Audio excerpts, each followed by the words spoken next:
తో మాట్లాడాలి. ఆమేన్. ఎందుకు ఈ మాట చెప్తూ ఉన్నానంటే, ఒక మనిషి మాట్లాడితే మరొక మనిషిలో మార్పు రాదు. ఒక మనిషి మాట్లాడితే మరొక మనిషి యొక్క జీవితము మారదు. కానీ దేవుడు మాట్లాడితే మన యొక్క మనిషి యొక్క జీవితము మారుతుంది. ఆ మనిషి జీవితం మార్చబడాలంటే ఒక దేవుడు ఉన్నాడు.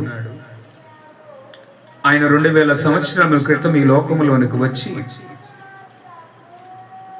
వాక్యమే శరీరధారి అయి ఈ లోకంలోనికి వచ్చెను అనే మాటను మనం చూస్తూ ఉన్నాం. ఆ వచ్చినటువంటి ప్రభువు చెప్పినటువంటి మాటలే ఈ బైబిల్ గ్రంథంలో లిఖించబడి ఉన్నాయి. ఇప్పటికి కూడా మనందరం కూడా ఆ యొక్క మాటలు వింటూ మన యొక్క జీవితాన్ని మనం సరిచేసుకుంటూ హెచ్చరిస్తూ, దేవుడు మాట్లాడుతున్నప్పుడు ఏది తప్పు, ఏది రైటు, ఏది మంచి, ఏది చెడు, మనం ఏం చేస్తున్నాము అనేటువంటి మాటలకు ఒక గైడెన్స్ లాగా దేవుడే బైబిల్ గ్రంథంలో ఉండి తెల్ల పేజీల్లో నల్ల అక్షరాలుగా ఉండి పరిశుద్ధాత్ముడే మనతో ఇప్పుడు ఎప్పుడు ఎల్లప్పుడు మాట్లాడుతూ ఉన్నాడు. దేవునికి మహిమ కలుగునుగాక. మూల వాక్యము యోహాను సువార్త 3వ అధ్యాయము 5వ వచనం. యేసు ఇట్లనెను, ఒకడు నీటి మూలముగాను ఆత్మ మూలముగాను జన్మించితేనే గాని దేవుని రాజ్యములో ప్రవేశింపలేడని నీతో నిశ్చయముగా చెప్పుచున్నానని. యేసు ఇట్లనెను, ఒకడు నీటి మూలముగాను ఆత్మ మూలముగాను జన్మించితేనే గాని దేవుని రాజ్యములో ప్రవేశింపలేడని నీతో నిశ్చయముగా చెప్పుచున్నాను అనే మాటను మనం చూస్తూ ఉన్నాం. యేసు ఇట్లనెను. ఎవరు యేసు అనే మాటను ఎవరితో అన్నాడు అనంటే 3వ అధ్యాయము 1వ వచనంలో యూదుల అధికారి అయినటువంటి నికోదేము అనేటువంటి వ్యక్తితో అన్నటువంటి మాట. ఎందుకు అన్నాడయ్యా ఈ మాట అనంటే అక్కడ ఏదో సంభాషణ జరిగింది. అతడు వచ్చి అంటున్నాడు, బోధకుడా, నీవు దేవుని యొద్ద నుండి వచ్చినటువంటి బోధకుడు అని మేము ఎరుగుదుము. దేవుడు అతనికి తోడై ఉంటే కాని ఈ చేయుచున్న సూచక క్రియలు ఎవడునూ చేయలేదు. అందుకు యేసు అతనితో, ఒకడు క్రొత్తగా జన్మించితే కాని అతడు దేవుని రాజ్యమును చూడలేడని నీతో నిశ్చయముగా చెప్పుచున్నానని. అప్పుడు అన్నటువంటి మాటను మనం చూస్తున్నాం. ఒకడు క్రొత్తగా జన్మించితేనే గాని దేవుని రాజ్యమును చూడలేడంట. మొబైల్ పనిచేయట్లేదు. మొబైల్ని కడిగితే పనిచేస్తుందా? మొబైల్ స్లోగా ఉంది. కవర్ మారిస్తే మొబైల్ బాగా పనిచేస్తుందా? మొబైల్ని క్లీన్ చేస్తే బాగా పనిచేస్తుందా? కాదు. మొబైల్ బాగా పనిచేయాలంటే దాని యొక్క సాఫ్ట్వేర్ని అప్డేట్ అన్నా చేయాలి, దాని యొక్క సాఫ్ట్వేర్ని చేంజ్ అన్నా చేయాలి. అప్పుడు మొబైల్ మొదటిగా నువ్వు ఎలా కొన్నావో అలాగా పనిచేస్తూ. ఇక్కడ దేవుడు కూడా చెప్తూ ఉన్నటువంటి మాట ఏంటంటే, ఒకడు క్రొత్తగా జన్మించితేనే కాని అతడు దేవుడు రాజ్యమును చూడలేడు అని. అప్పుడు నికోదేము అంటున్నాడు, మరలా ఆ మాట చూడండి. అందుకు నికోదేము, ముసలివాడినైనా మనుషుడు ఎలాగ ప్రవేశించును? రెండవ మారు తల్లి గర్భమందు ప్రవేశించి జన్మింపగలడా అని ఆయనను అడుగుగా అనే మాట చూస్తూ ఉన్నాం. యేసుక్రీస్తు ప్రభు ఏమన్నాడనంటే, అసలు ముందుగా నికోదేము అనేటువంటి వ్యక్తి యేసుక్రీస్తు ప్రభువుని ఒక బోధకుడుగా అంగీకరించాడు. రెండోది, దేవుడు పంపిస్తే గాని, దేవుడు తోడుంటే గాని ఇలాంటి అద్భుత కార్యాలు ఈయన చేయలేడని నమ్మాడు నికోదేము.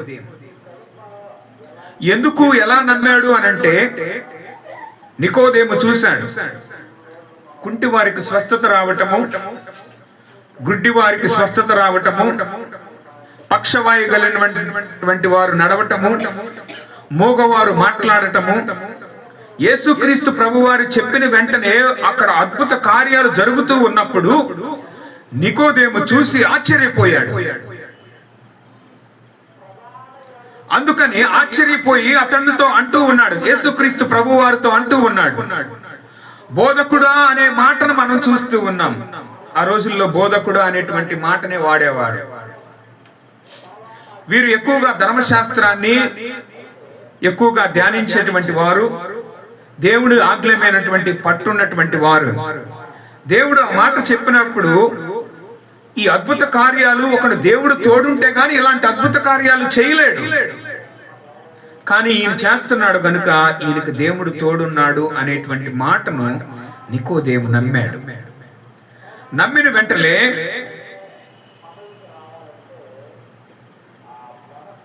యేసుక్రీస్తు ప్రభువారు అతనితో అంటున్నటువంటి మాట, ఒకడు క్రొత్తగా జన్మించితే కానీ అతడు దేవుని రాజ్యంలోనికి ప్రవేశించాడు అనే మాట అన్న వెంటనే ఇతను ఎలా ఆలోచించా అంటే ఫిజికల్ గా, ఇప్పుడు బ్రతుకున్న వ్యక్తి మనం ఉన్నాం, మరలా క్రొత్తగా జన్మించాలంటే ఈ నికోదేము అనేటువంటి ముసలాయన అనుకున్నాడు, మరలా నేను తల్లి గర్భంలోనికి నేను వెళ్ళి మరలా నేను పుట్టాలా అని అన్నాడు.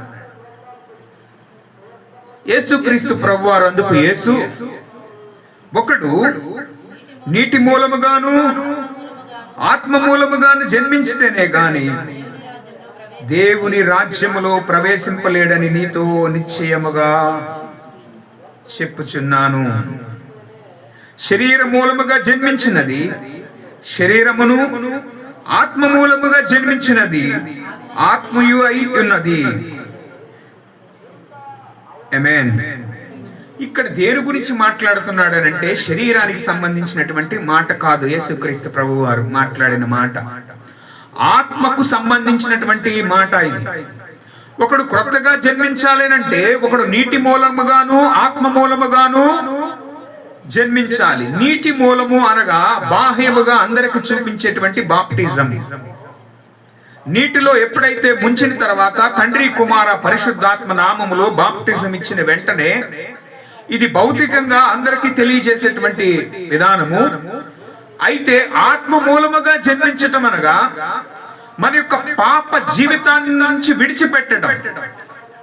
ఒకప్పుడు మనం బూతులు తిట్టేవారము, ఒకప్పుడు అబద్ధాలు ఆడాము, ఒకప్పుడు దొంగతనాలు చేసాము, ఒకప్పుడు వెళ్ళకూడని స్థలానికి మనం వెళ్ళాము, ఒకప్పుడు మనం మనసుకు తగ్గట్టుగా కంటికి తగ్గట్టుగా మన ఆలోచనలకు తగ్గట్టుగా జీవించినటువంటి మనము ఈ రాత్రి దేవుడు అంటూ ఉన్నాడు, ఆత్మ మూలముగా మీరు జన్మించాలి అనే మాటను మనం చూస్తూ ఉన్నాం. ఆత్మ చెప్పుచున్న సంగతులు చెవిగలను వాడు వినుగాక. ఆమేన్ చెప్పండి ఒకసారి. హల్లెలూయా. సో దేవుడు మనతో మనందరితో మాట్లాడుతున్నాడు. ఇక్కడ స్పష్టంగా ఒక పాయింట్ చెప్తున్నాడు, దేవుని రాజ్యాన్ని నువ్వు చూడాలంటే మార్పు కావాలి అంటున్నాడు. ఏం మార్పు? పాపాల నుండి తిరిగి రావాలి. ఎక్కడి నుంచి రావాలి? పాపము నుండి తిరిగి రావాలి. దేవుని మీద విశ్వాసం ఉంచాలి, క్రొత్త జీవితం ప్రారంభించాలి. వీటి యొక్క మెయిన్ సారాంశం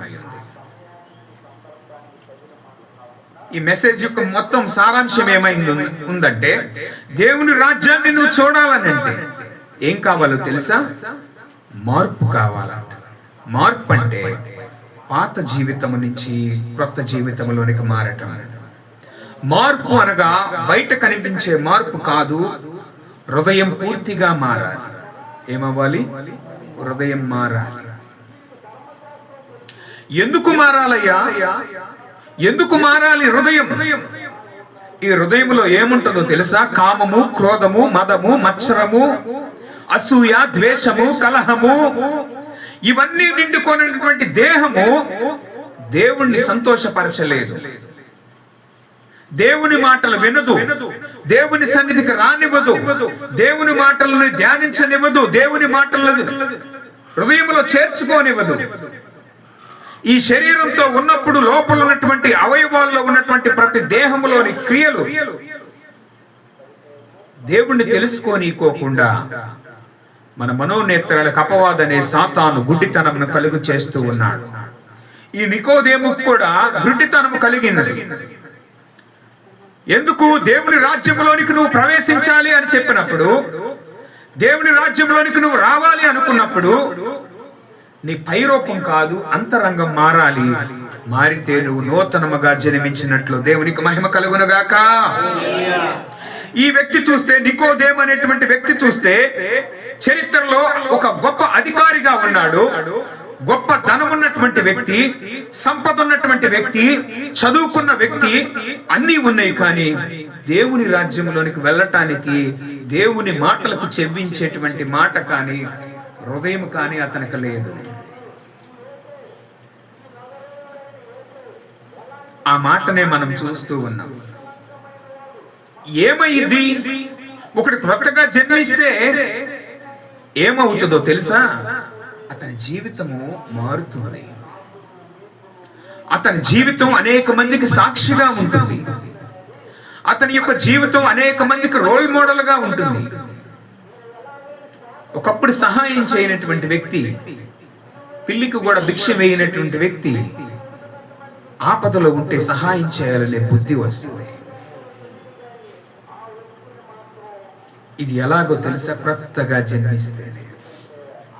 క్రొత్తగా జీవించటం అనగా మన పాపపు క్రియలను విడిచిపెట్టడం. పాపపు క్రియలను విడిచిపెట్టడం ఇది సాధారణమైనటువంటి విషయం కాదు. మాటలు చెప్పినంత తేలిక కాదు, మాటలు విన్నంత తేలిక కాదు. ఒక పాపమును విడిచిపెట్టడం అంటే బహు కష్టం. అది నేను చిన్నప్పుడు సినిమా పాటలు అంటే నాకు ఇష్టం. బస్ డ్రైవర్ బాగా పానిస్తూ ఉన్నాడు, ఒక వాచ్ పెట్టుకున్నాడు, పాటలు పెట్టుకున్నాడు, కాలరా వెనక్కి వేసుకొని బస్ డ్రైవర్ పానిస్తూ ఉంటే నేను ఆ బస్ డ్రైవర్ చూసి అనుకున్నాను, పెద్ద అయిన తర్వాత నేను బస్ డ్రైవర్ అవ్వాలి అని. ఎందుకని? అందరూ అతని వైపు చూస్తూ ఉన్నారు, చక్కగా పాటలు వింటూ ఉన్నాడు. ఏమి లైఫ్ రా అనుకున్నాను. అందుకనే నేను సినిమా పాటలు ఎక్కువగా పాడుతూ ఉండేవాడిని, సినిమాలు ఎక్కువగా చూస్తూ ఉండేవాడిని. ఇది నా పాత రోత జీవితం. సినిమాల్లోకి వెళదామని సినిమా డైలాగులు చెప్తూ ఉండేవాడిని. సినిమా చూస్తున్నంత సేపు అక్కడ హీరో ఉండేవాడు కాదు, నేనే ఉన్నట్టుగా ఊహించుకునేవాడిని. ఇది నా ఒకప్పుడు జీవితం. నేను బాప్టిజం తీసుకుందామని వెళదాం అనుకున్నప్పుడు కూడా మా అన్నయ్య అన్నాడు, ఒరే నీకు పాట వస్తే కాలు ఆగదరా, చిందేస్తావురా, నువ్వు ఆగరా అని చెప్పి నా బట్టలు కూడా తీసుకొని వెనక్కి వెళ్ళిపోయాడు. కొత్త బట్టలు వేసుకుంటాం కదా బాప్టిజం తీసుకునేటప్పుడు, నువ్వు తీసుకోవద్దురా.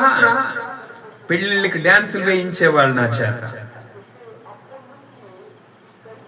అంత ఇష్టంగా ప్రేమించేవాడిని నేను డాన్స్.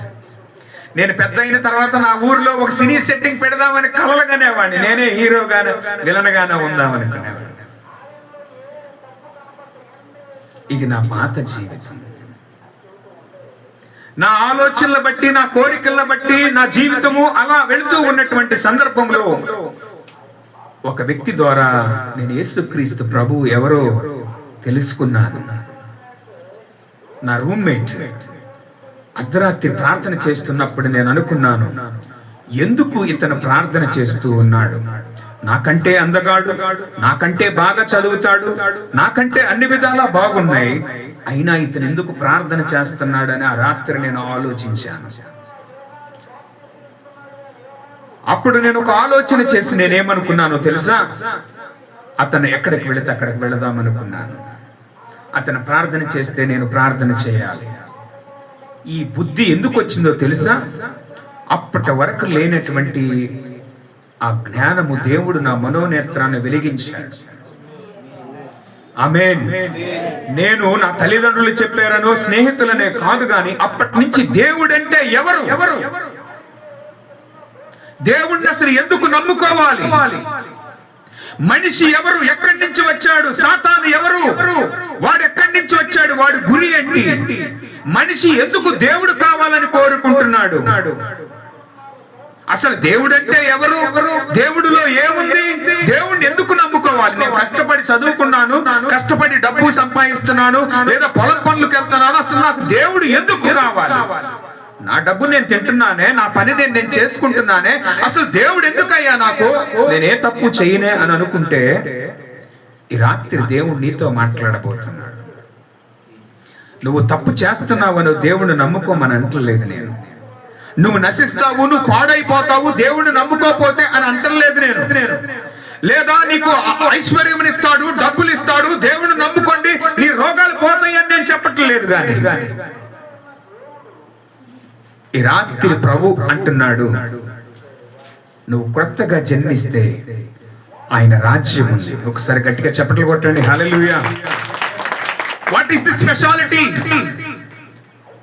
ఆయన రాజ్యం యొక్క స్పెషాలిటీ ఏంటి అని చూస్తే అక్కడ వేదన ఉండదు, బాధలుండవు, కష్టాలుండవు, ఆకలి ఉండదు, దప్పిక ఉండదు. ఆయన రాజ్యంలో ఉండే చెప్తూ ఉన్నాను ప్రియులారా, దేవుని బిడ్డలారా. ఆయన రాజ్యములో రోగాలుండవు, ఆకలి వేయుదాడా. ఏడొక్క అరగంట మీరు వాక్యం వింటే నాలుక లాగుతూ ఉంటారు. దేనికి మంచినీళ్ళ కంటే వేరేది అనుకున్నారు. ఎవడో చెప్పాడు నా గురించి అని అనుకున్నారేమో. దేవునికి మహిమ కలిగింది కాక. ఒక గంట వాక్యం వింటే నడుము నొప్పి, కొద్దిగా వాక్యం వింటే తల నొప్పండి. ఏంటి మాటలు, ఎందుకయ్యా ఈ మాటలు, ఏంటి భజన? ఎక్కడికి వెళితే అక్కడ వాక్యము, టీవీలో వాక్యం, ఫోన్లో వాక్యం. ఇలాంటి కూడికల్లో ఎవరైనా ఇన్వైట్ చేస్తే అక్కడికి వస్తే అక్కడ వాక్యం. ఏంటి, ఎందుకో తెలుసా?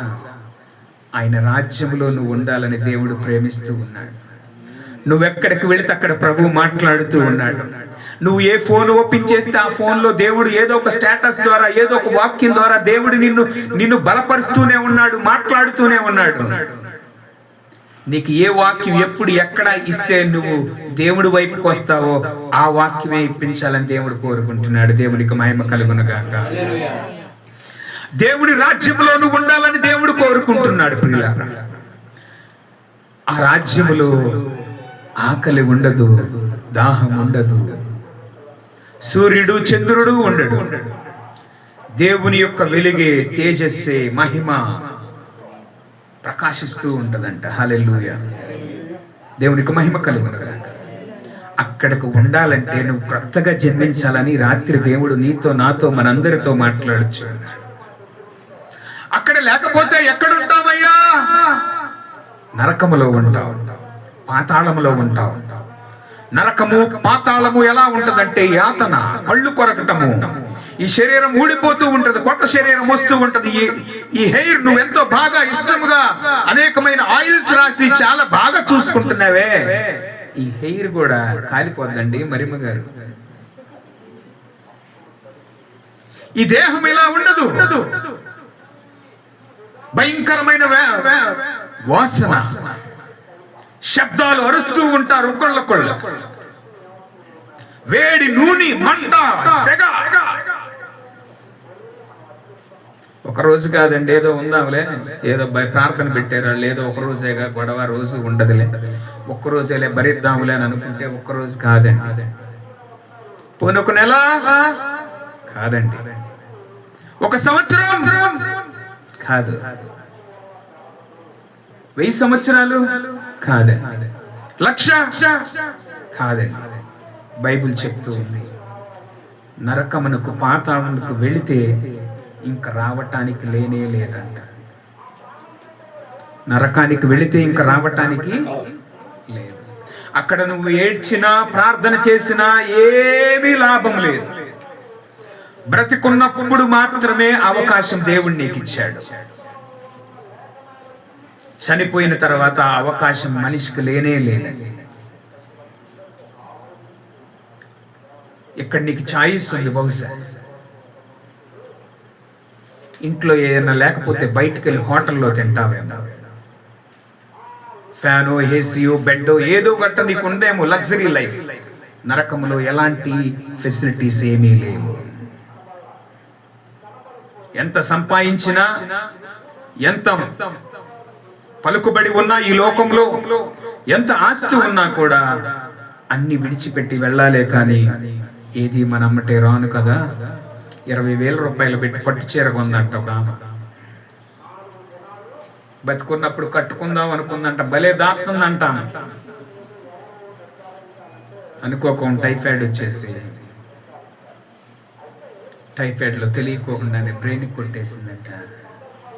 2 లక్షలు పెట్టి ఇంజెక్షన్ చేయించాలని అన్నారు. గుంటూరు తీసుకెళ్తే ఇంజెక్షన్ చేశారు 2 లక్షలు పెట్టి, కానీ బ్రతకలేదండి. ఆమె చచ్చిపోయిన తర్వాత ఏం చేశారో తెలుసా? 20,000 రూపాయల శారీ ఆ మీద పెట్టేసి పంపించేశారు. ఏది మన వెంట వస్తుందా? ఎంత ఆశ కలిగి ఉందో తను. 3 బిడ్డలు, పాలిచ్చే పాప కూడా ఉంది. ఒక పాప, 2 పాప, ఒక అబ్బాయి. జీవితం ఎప్పుడు కూడా అనుకున్నట్టుగా ఉండదు, అనుకున్నట్టుగా అసలు ఉండదు. ఎప్పుడు ఏం జరుగుతుందో మనకి తెలియదు. అయితే దేవుడు వాక్యం సెలవిస్తూ ఉంది, నువ్వు క్రొత్తగా జన్మిస్తే ఆ యాతనలోనికి వెళ్ళే పని లేదంటే. ఆమేన్. బైబిల్ గ్రంథంలో చాలా మంది క్రొత్తగా జీవించినటువంటి వారు ఉన్నారండి. సౌలు పౌలుగా మారాడు. ఆమేన్. సమరయ స్త్రీ తన యొక్క గ్రామాన్ని మార్చిందండి. నపుంసకుడు పిలుపు చెప్పిన మాటలు వినిన వెంటనే, అయ్యో నీళ్లు, నీకేం అభ్యంతరము, నేను బాప్తిసం తీసుకుంటాను, ఇదిగో నీళ్లు ఉన్నాయి, నాకు ఇవ్వమని అన్నాడండి. ఆయన రాజ్యంలోనికి వెళ్ళాలని వెంటనే నిర్ణయం తీసుకున్నాడు. ఎంతో మంది వారి యొక్క జీవితాలను మార్చుకున్నారండి. చెరసాల నాయకుడు వెంటనే బాప్తిసం పొందాడు. జక్కయ్య యేసు ప్రభు వస్తున్న వీధిలో నుండి ఒక మేడి చెట్టు ఎక్కి చూస్తూ ఉన్నాడు. పొట్టివాడైన జక్కయ్య చూస్తూ ఉన్నాడు, కనపడడు కదా, జనం ఎక్కువ మంది ఉన్నారు. చెట్టెక్కి చూస్తూ ఉన్నప్పుడు యేసు క్రీస్తు ప్రభు వారు కరెక్ట్ గా అక్కడికి వచ్చి, జక్కయ్య కిందకి దిగిరా అని అన్నాడు. జక్కయ్య గుండె జారిపోయింది. నా పేరు ఎట్ట తెలుసు ఈయనకి? ఆయన మనందరి పేర్లు కూడా తెలుసు. ఇక్కడున్న మనందరి పేర్లు కూడా తెలుసు. మీరు చిన్నపిల్లలుగా ఉంటే లేదా ఒక పెళ్ళైన వారుగా ఉంటే మీ పిల్లలు ఎవరు పడతారో కూడా ఆయనకి తెలుసు. భూతమాన వర్తకాల భవిష్యత్ కాలంలో అన్నీ ఎరిగినటువంటి ఆయన. నువ్వు తల్లి గర్భములో పడకముందే నువ్వెవరో ఆయనకు తెలుసా? పడకముందే కంటేనే నువ్వెవరో నీ తల్లి గుర్తుపట్టి. కొంతమందిని గుర్తుపట్టను కూడా గుర్తుపట్టరు. హాస్పిటల్లో కనిన వెంటనే ఆమె అన్కాన్షియస్ లో ఉంటది, నిద్దట్లో. అటు పిల్లోడు మారాడు అనుకోండి, గుర్తుపట్టిద్దా? మార్చారు అనుకోండి, ఈడే బంగారు కొండ, నాన్న పోలికలు, అమ్మ పోలికలు, తాత పోలికలు. మారాడు, ఆమెకు తెలీదు.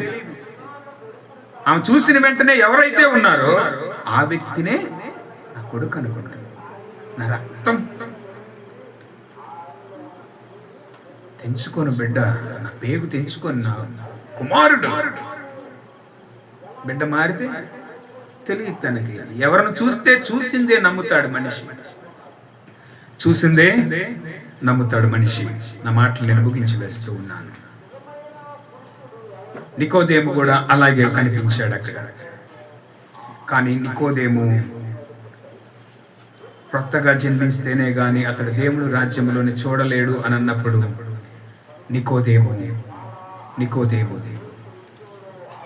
దేవుడు మాటలు స్వీకరించలేకపోయాడు. దేవుడు మాట్లాడేది ఏంటో తెలుసా? నీ కానుకలు ఆయనకు అవసరం లేదు. నువ్వు ఇచ్చేటువంటిది ఏది దేవునికి అవసరం లేదండి. ఆయన కోరుకుంటుంది నీ హృదయముని, నీ హృదయములో స్థలమును కోరుకుంటున్నాడు. ఎందుకు ఈ మాటలు ఇవన్నీ ఇందాక చెప్తూ ఉన్నాను నేను? ఆయన రాజ్యములో మనం ఉండాలి. ఆయన రాజ్యములో మనం ఉండాలండి. ఆయన రాజ్యములో ఉంటే దిగులుండదు, చింత ఉండదు, యాతన ఉండదు. అలాంటి రాజ్యములోనికి నువ్వు ప్రవేశించాలంటే ఈ రాత్రి నీ పాత జీవితాన్ని విడిచిపెట్టాలి. ఏదైనా చెప్పయ్యా వింటాం, ఇది మాత్రం వినమయ్యా. ఎందుకు అనంటే మనం కొన్ని అలవాట్లకి బందీలం అయిపోయాం. కొన్ని సంఖ్యలు మనల్ని బంధించేసేసి వాటి నుంచి బయటకు రావాలంటే నీ అంతటగా నువ్వు ప్రయత్నం చేస్తే నువ్వు రాలేవు. నీ ప్రయత్నము విఫలం కావచ్చు, కానీ ఈ రాత్రి ప్రార్థన చేసేటప్పుడు ప్రభు సహాయం నీకు కావాలని నేను కూడా కలిసి ప్రార్థన చేస్తాను. ఒక్క మాట చెప్తే చాలు, నీ జీవితం మారింది. ఒక్క జీవితం, నీ జీవితంలోనికి ప్రభువు నువ్వు పిలిస్తే చాలు. ఆయన రాజ్యంలో ఉండటానికి ఆయన ఒక్కటే ఒక మాట చెప్పాడు. యేసుక్రీస్తు ప్రభు వారు ఏమన్నారో తెలుసా? సర్వలోకమునకు వెళ్ళి సువార్తను ప్రకటించండి, అనేక మందిని శిష్యులుగా చేయమని చెప్పాడు దేవుడు. అనేక మందిని శిష్యులుగా చేయమన్నాడు. నమ్మి బాప్టిజం పొందినవాడు రక్షింపబడును, నమ్మని వానికి శిక్ష విధింపబడి. నమ్మితే నువ్వు రక్షింపబడతావు. నువ్వనగా నువ్వు కాదు, నీ ఆత్మ. నేను నీతో మాట్లాడట్లేదు, నీ ఆత్మతో మాట్లాడుతూ ఉన్నాను. ఈ వాక్యము, ఈ సువార్త దేనికో తెలుసా? శరీరానికి కాదు, ఈ వాక్యము ఆత్మకి. ఈ లోకంలో గొప్ప వార్త ఏదైనా ఉందనంటే అది యేసుక్రీస్తు ప్రభు వారికి సంబంధించింది. ఒక జాబ్ వస్తే నా కుటుంబం సంతోషపడింది, నా కుమారుడికి జాబ్ వస్తే. ఏదైనా పందెంలో గెలిస్తే నా ఊరు సంతోషించిద్దేమో, పందెంలో మా ఊరోడు కొట్టాడు రా అని. మా పార్టీ ఆయన గెలిస్తే మా నియోజకవర్గానికి ఎక్కువ మెజారిటీ వస్తే నియోజకవర్గానికి పేరు వస్తుందేమో. లేదా భారతదేశం క్రికెట్ టీం గెలిస్తే దేశానికి ఒక పేరు వస్తుందేమో.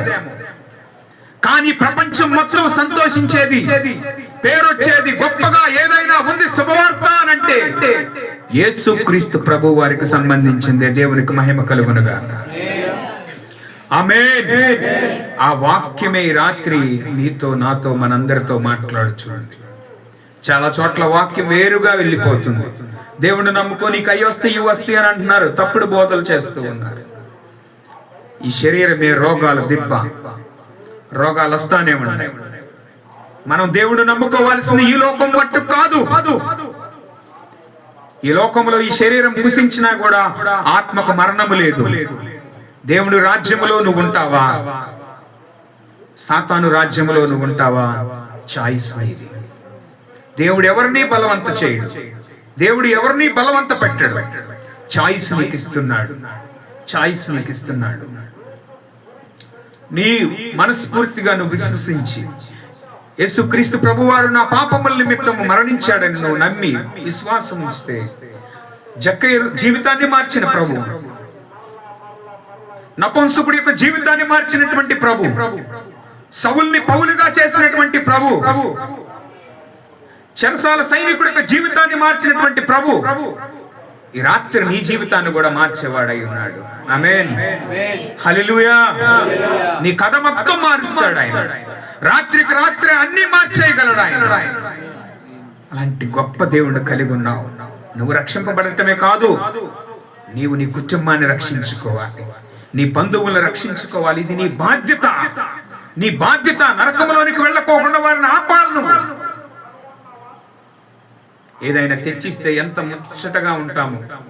భర్త పొలం వెళ్ళి 1000 రూపాయలు చెప్తే ఎంత మురిసిపోయి ఏదో ఒకటి కొట్టి దగ్గరికి వెళ్ళి తీసుకొని గబగబ వండి పెట్టేసి, ఎంతో ప్రేమ. భర్తకి తినిపించాలి. ఎందుకు? పొలం వెళ్ళాడు, డబ్బులు తెచ్చాడు, మా అందరి కోసం డబ్బులు తెచ్చాడు. భర్తను బాగా చూసుకోవాలి, లేదా భార్యను బాగా చూసుకోవాలని నువ్వు అనుకుంటున్నావు, కానీ రేపు నరకానికి వెళ్ళకోకుండా వారిని నేను కాపాడాలని నువ్వు ఎందుకు అనుకోవట్లేదు?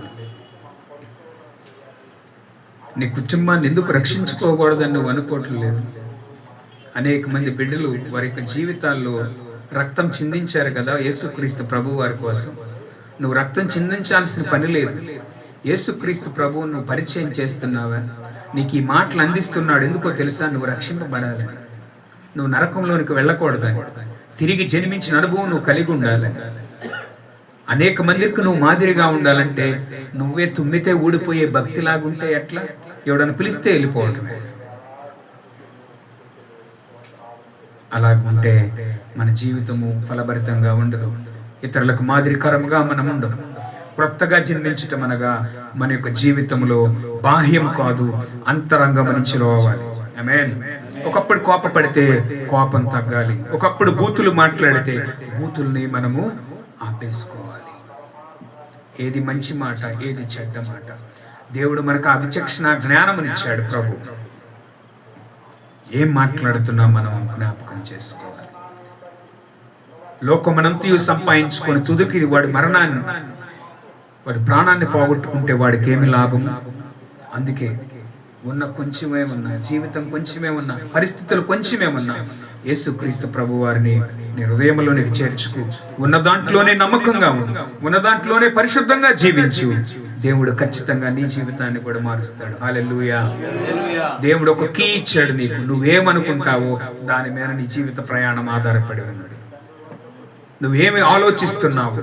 పాపం ఆలోచిస్తే పాపమే పొంచి ఉంటుంది, మంచి ఆలోచిస్తే మంచి నీ కోసం ఎదురు చూస్తూ ఉన్నది. నికోదేము ఆలోచించలేకపోయాడు. ఆయన రాజ్యంలోనికి వెళ్ళటానికి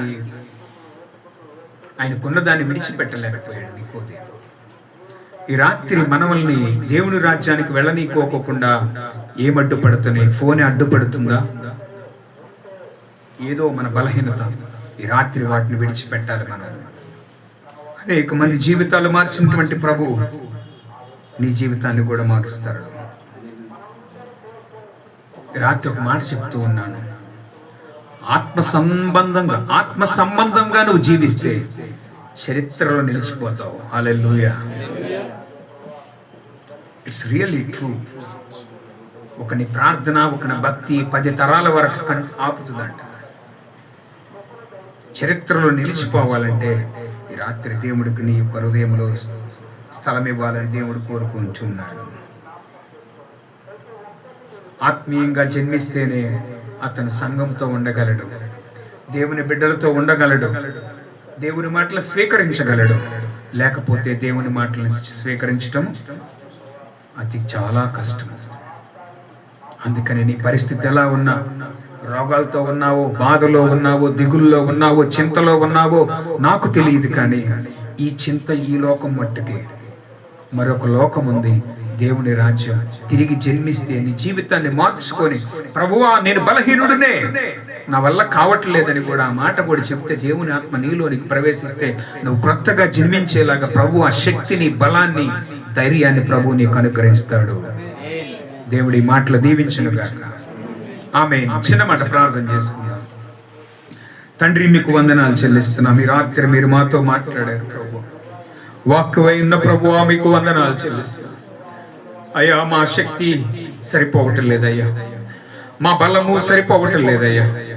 అయ్యా, మాకు మారాలని ఉంది కానీ మారలేకపోతున్నాం ప్రభువా అని నీకేమన్నా అనిపిస్తే, నికోదేము బోధకుడని నమ్మాడు, దేవుడు పంపించినటువంటి వ్యక్తి అని నమ్మాడు, కానీ యేసుక్రీస్తు ప్రభు వారిని సొంత రక్షకుడుగా అంగీకరించలేదు. ఈ రాత్రి ఏ బలహీనత మనల్ని దేవుడికి దూరం చేస్తూ ఉందో, నికోదేము దూరంగా వెళ్ళిపోయాడు. ఈ రాత్రి మనం జ్ఞాపకం చేసుకోవాలి, ఏదైనా బలహీనత దేవుడికి దూరం చేస్తుందేమో. నికోదేము ధనము దూరం చేసేసింది. మన బలహీనత ఏంటో? శరీర కోరికల కొన్ని కంట్రోల్ కానీ ఉన్నాయా? అయ్యా నన్ను క్షమించు ప్రభు, నువ్వు దేవుడు అని నేను నమ్ముచున్నా, నా హృదయంలోనికి రండి ప్రభు, నా జీవితాన్ని మార్చండి, నా కుటుంబాన్ని నేను మార్చుకుంటానయ్యా, నన్ను మార్చండి ప్రభు అని నువ్వు అని అంటే దేవుడు ఖచ్చితంగా నీలోనికి రావాలనుకుంటున్నాడు. ఆత్మైన దేవుడు నీతో ఉండాలనుకుంటున్నాడు. దేవా మీకు వందనాలు చెల్లిస్తున్నాను. బిడ్డలతో మీరు మాట్లాడారయ్యా, విని మౌనంగా ఉండిపోకుండా హృదయంలోకి చేర్చుకొని ప్రభు నాయన బిడ్డల్ని మీరు నాయన వారి యొక్క భవిష్యత్తుని మీరు దీవించండి, ఆశీర్వాదకరంగా చేయండి. దుష్టుని దూరపరుస్తున్నాం ప్రభు. బిడ్డలందరి యొక్క జీవితాన్ని మీరు ఆశీర్వాదకరంగా మార్చండి. వాక్యమును బట్టి నాయన క్రొత్తగా జన్మించే అనుభవంలోనికి రావటానికి సహాయం చేయండి. సమస్త మహిమ మీకు చెల్లిస్తూ బిడ్డల మీ చేతులకు అప్పగిస్తూ కుటుంబాలు మీ చేతులకు అప్పగిస్తూ వేదశ్రీ యొక్క పుట్టినరోజు ద్వారా నాయన తను తిరిగి జన్మించేటువంటి అనుభవంలోనికి రావటానికి సహాయం చేయండి. మీ కృప చూపించండి. యవ్వన కాలంలో ఉంటూ ఉండగా నాయన దుష్టుడు నుంచి నాయన తనను కాపాడమని మీకు మహిమ చెల్లిస్తుంది. సంవత్సరం అనే దయాకిరీటాన్ని బట్టి కూడా మీకు వందనాలు చెల్లిస్తుంది. ఈ ప్రార్థన మా ప్రభువును రక్షకుడైన యేసుక్రీస్తు వారి యొక్క పరిశుద్ధమైన నామములో అడుగుతున్నాము తండ్రి. ఆమేన్. మీ అందరికి వందనములు. చాలా చక్కగా దేవుని యొక్క మాటలు విన్నందుకు మీ అందరికి మరొకసారి వందనములు తెలియజేస్తూ ఉన్నాను. మంచిది, సంతోషకరమైనటువంటి